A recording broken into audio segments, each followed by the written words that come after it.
What's up, everyone? Thank you for tuning in to another episode of Unmute with Drea Houston, where I talk all things business. Today's business episode is going to be about thinking beyond. And what that means is that I want you to open your mind today to think beyond sales when you're on Instagram. I want you to open your mind to think beyond your industry as you create a profile on LinkedIn.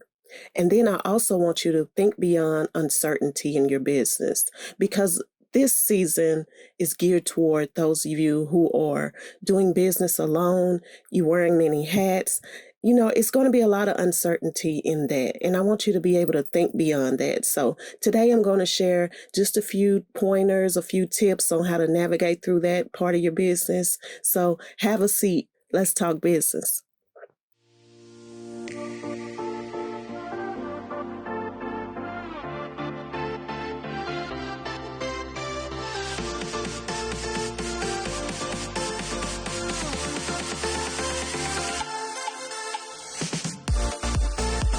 All right, so shout out to the Fugees. I've heard that they had a 25-year reunion that they're putting together. They're going to go back out. And if you grew up in the 90s, you really were connected to the Fugees and their story, what they were about. So, this episode of Thinking Beyond in your business, it also brings back so much good feelings about thinking beyond how you get started in your business and how 25 years later, like the Fugees, how you can come back around if you're still in business, or if you can come back around and reunite with people who you did business with before in the past. It's such a good thing. So I hope to make it to that concert if they come to the DFW area. So shout out to the Fugees for a 25-year reunion and thinking beyond the back in the 90s. Who would have known? Who would have thought that they would be where they are right now? So shout out to them. All right, so let's get started.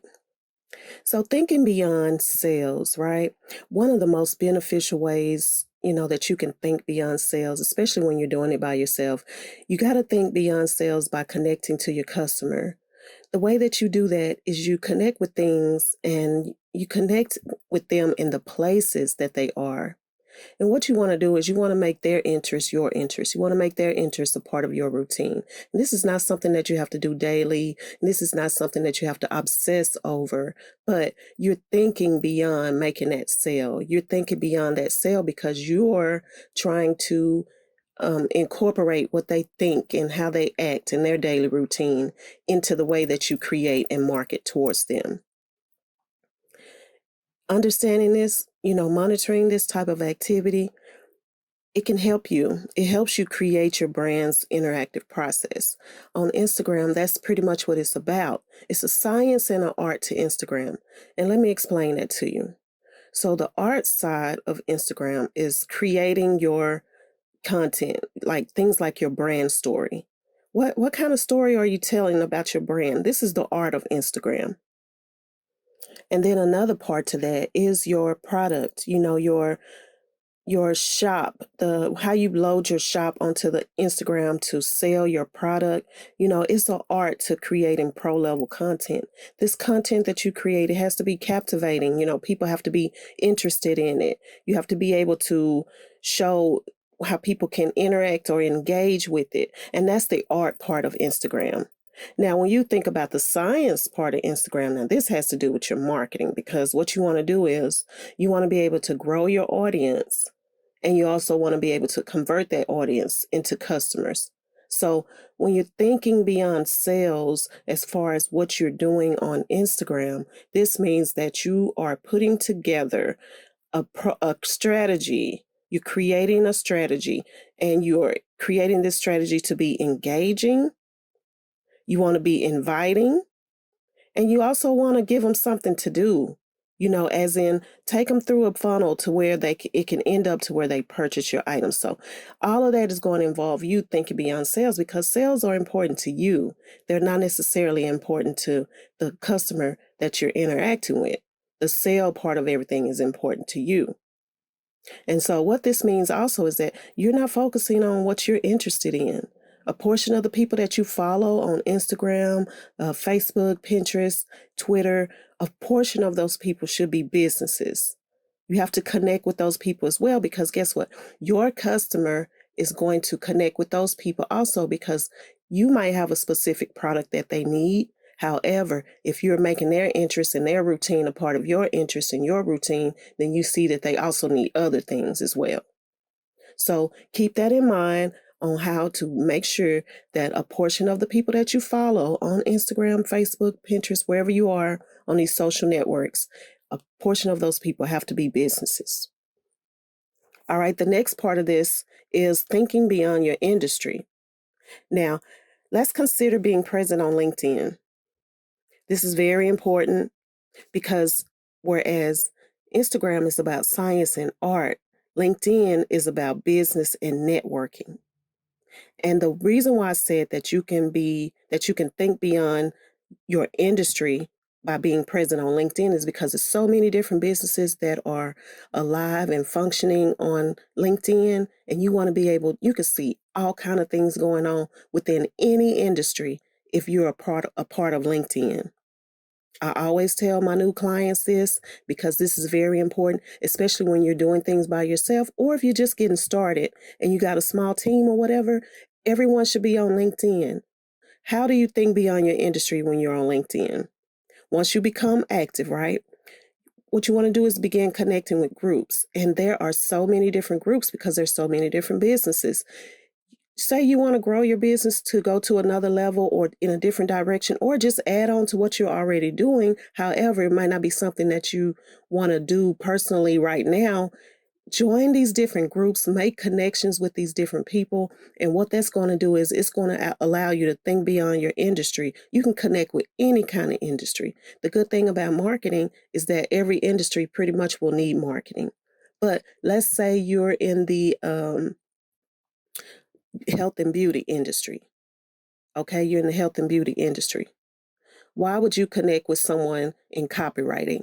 That's a totally different industry or a totally different way to navigate through the business. But the key to that is you have to be able to write product information out for your products, and following or joining someone in a group that's specifically related to copywriting can be beneficial because you can ask questions there. You can make connections, ask questions. People will give you information there. Once you become active, connect with these groups. And your connection as a LinkedIn member is who accepts your invitation to connect with them. And those connections can come in first degree, they can come in second degree, and they can also come in third degree. And let me go real fast and tell you what the difference is. First degree are the members who've agreed to connect with you. They're usually like, your friends, your coworkers, your colleagues, or whatever. And if you're open networking, these people are important too. And you can send messages to them directly without using, any other email or whatever that's available on LinkedIn. Now, your secondary degree connections, those are people that are a friend of your first degree. Now, the third degree, these people are connections of your second degree. So you got a friend of a friend, which is a second degree. And now you have a friend of your friend's friend, which is the third degree. Create a profile on LinkedIn and do this. You can share content in these groups. You can post jobs. You can even view jobs that people have open. You can also create your own group. You can create a group that's focused on a specific topic. If you have a topic that you want to create and you want more information off of, or a topic that you're an expert of within your industry, create a group for that. It allows you to think beyond your industry, and it allows you to make connections that's going to result in building your brand. Just like Instagram, the overall result or goal with that is that you want to be able to convert. And it's the same thing with LinkedIn. You want to be able to build your brand. You can build your brand if you think beyond sales and you think beyond your industry because you want to make these connections. If you want to increase your profile ranking, then what you have to do is include keywords in certain sections, of your profile when you set it up. So look around LinkedIn, look around Google, look around all these different social media networks. Think about, reflect on your brand story, and include some of those keywords in there that where you can make a difference in where you rank on LinkedIn. And this just gives you more exposure, pretty much. That's what it's about. So don't fall for people saying, hook up with me and I can help you rank higher on LinkedIn and no such thing. No such thing. Okay. It's going to be on you, so don't depend on other people to do that. Don't depend on other people to tell your story. Now, people can give you tips on what to do or whatever. However, don't fall for trying to pay people to do this for you. Be aware that, especially if you're doing business alone, that you can do these things for yourself. If you're doing business alone, another thing you're going to have to do is think beyond uncertainty. Now, sales and thinking beyond sales and thinking beyond your industry, these things that can be done offline and online. And that's always what I'm about, especially with my brand, is making sure things are cohesive online and offline. And uncertainty can come online and uncertainty can come offline. It can come online in the form of bad reviews or things like that, bad testimonies. The same thing can happen offline. But what I want you to do is understand that these things can become easier if you just simply look at it like it's just a problem to be solved. Don't get overwhelmed, because when you're looking at movies and TV and all these different things on social media, how people present themselves or present their businesses as top notch or whatever, some of these things aren't even real. And I want you, of course, we know that, but you have to really pay attention to that when you're out doing business by yourself. Uncertainty is a part of entrepreneurship. Now, I want to share just a few things from you from a workbook that I received. Someone made a copy of it and gave it to me. I've been having it for a few years, so I'm not really sure who the author of it is, but it's called Becoming a Positive Realist. So shout out to whoever wrote that. I want to be able to share what you wrote with my audience. And because I use this, I refer to it quite often. I also use it to train new employees, just like a social media specialist that I might have, because like I said, you want to be able to weed out what's fake and what's real, but all the time that won't happen. However, when you come up on things in your business that's going to be a problem for you, things that are uncertain, you have to be able to think beyond that. Now, so this particular person said the first step to that is, what is the problem? As simple as it may sound, many people fail to stop and define the problem that they are facing clearly. It's not what you think in your mind, but you got to weed out your emotions out of all of that and clearly define what the problem is, especially when you're doing business. The simplest way to do this is to state the problem in a single statement. For example, I need to decide whether or not to go on a trip with my friend. That's the problem. State it clearly.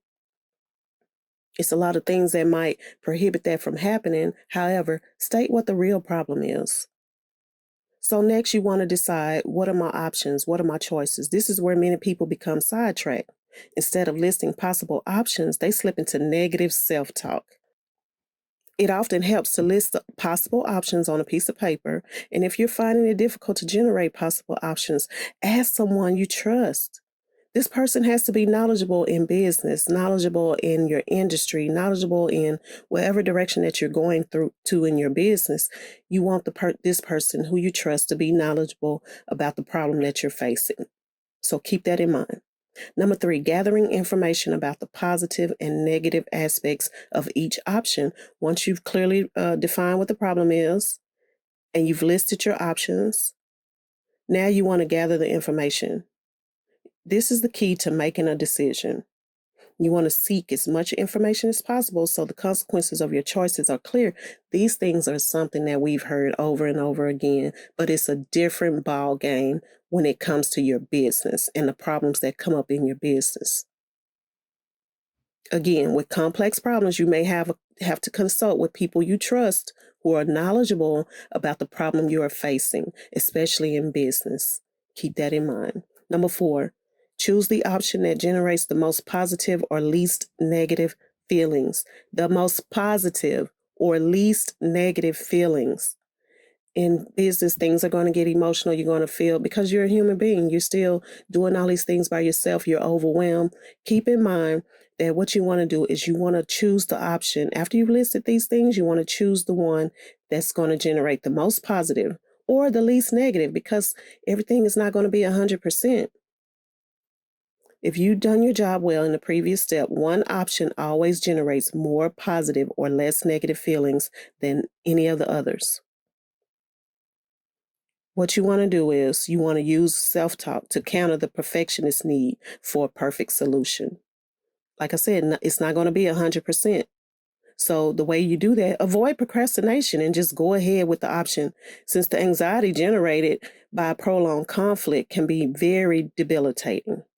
If you procrastinate, it's going to debilitate your ability to make a solid decision and move past the problem when you're doing business by yourself. So you have to think beyond this uncertainty, and that's going to require you to not procrastinate. The last part of thinking beyond uncertainty is to be able to follow up. After you've experienced the consequences of your decision, take time to evaluate the actions that you took. You're going to have to make a decision. You're going to not have to procrastinate. And after you've done that, you want to evaluate the actions that you took. And what you have to do with that also, that this author says, is that if things turn out well, be sure to congratulate yourself on a job well done. Don't wait for that person that you've been seeking help from, the person you trust, who's been helping you navigate through the problem. Don't wait for them to pat you on your back if everything turned out good, although they more than likely they will, especially if it's someone you trust. But you have to be able to do this for yourself, because navigating through business and thinking beyond uncertainty, sometimes we can just embrace that negative part of everything before we embrace the positive. You've got to be able to embrace the positive as well. Congratulate yourself on a job well done. I really hope I said some things to help you think beyond sales when you're on Instagram. I hope I said some things to help you think beyond your industry when you're creating a profile on LinkedIn. And I also hope that I said some things to help you think beyond uncertainty, especially when you're doing business by yourself. Please follow me at Drea Houston on Instagram, Twitter, Facebook, YouTube, and also look me up on LinkedIn, Orlandria Houston, and go to my website, www.evincity.com. And I want you to be able to sign up for an interactive consultation. And what I will do is we will have a 90-minute session where it's a one-on-one. You can ask any kind of question about marketing, your product marketing, how to make your brand cohesive. Reach out, schedule an appointment, and let's get business rolling.